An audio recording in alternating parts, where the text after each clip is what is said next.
देशाचे पंतप्रधान माननीय नरेंद्रजी मोदी साहेब, देशाचे रस्ते वाहतूक मंत्री माननीय नितीनजी गडकरी साहेब व राज्याचे माजी मुख्यमंत्री माननीय श्री अशोकरावजी चव्हाण साहेब यांच्या माध्यमातून अर्धापूर ते तामसा राष्ट्रीय महामार्ग 752 हा रस्ता मंजूर केला आणि रस्त्याचं काम सुद्धा पूर्णत्वास गेलेलं आहे.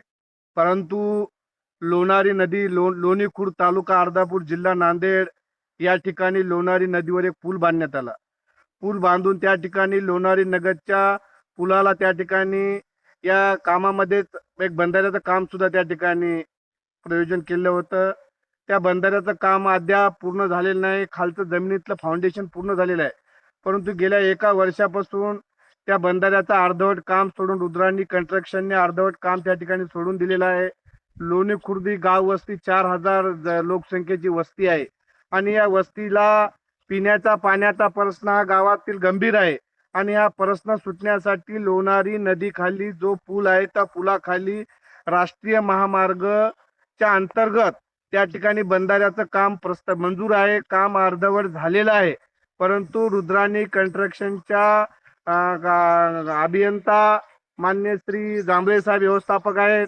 या नॅशनल हायवेचे श्री हटकर साहेब यांना वारंवार विनंत्या केल्यात, वारंवार निवेदन दिले आहेत. काल सुद्धा मी तक्रार केलेली आहे की जो लोणी खुर्द येथील लोणारी पुलाच्या खाली जो अर्धवट राहिलेला बंधारा आहे तो पूर्णत्वास न्यावा, जेणेकरून भविष्यामध्ये लोणी खुर्द या गावातील हातपंप असतील, विंधन विहिरी असतील, याला कुठल्याही प्रकारची पाण्याची कमतरता भासणार नाही. पिण्याचा पाण्याचा प्रश्न आमचा कायमचा मिटणार आहे.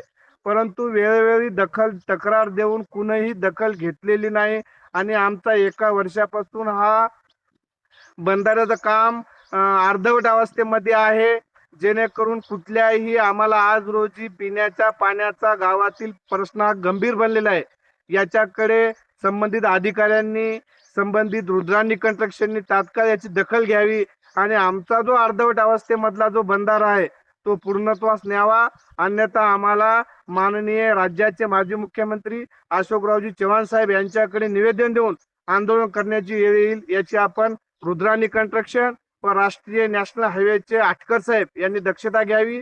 मी कालच मुख्य अभियंता चीफ एक्झिक्युटिव्हला मी त्या ठिकाणी निवेदन दिलेलं आहे आणि त्या निवेदनाची आम्ही अशी मागणी सुद्धा केली आहे की जो आमचा गेल्या वर्षापासून अर्धवट राहिलेला बंधारा आहे तो पूर्णत्वास न्यावा आणि आमची पिण्याच्या पाण्याचा प्रश्न आमचा सोडवावा, ही नम्र विनंती मी या माध्यमातून सर्व अधिकाऱ्यांना आणि रुद्राणी कंस्ट्रक्शनला करत आहे.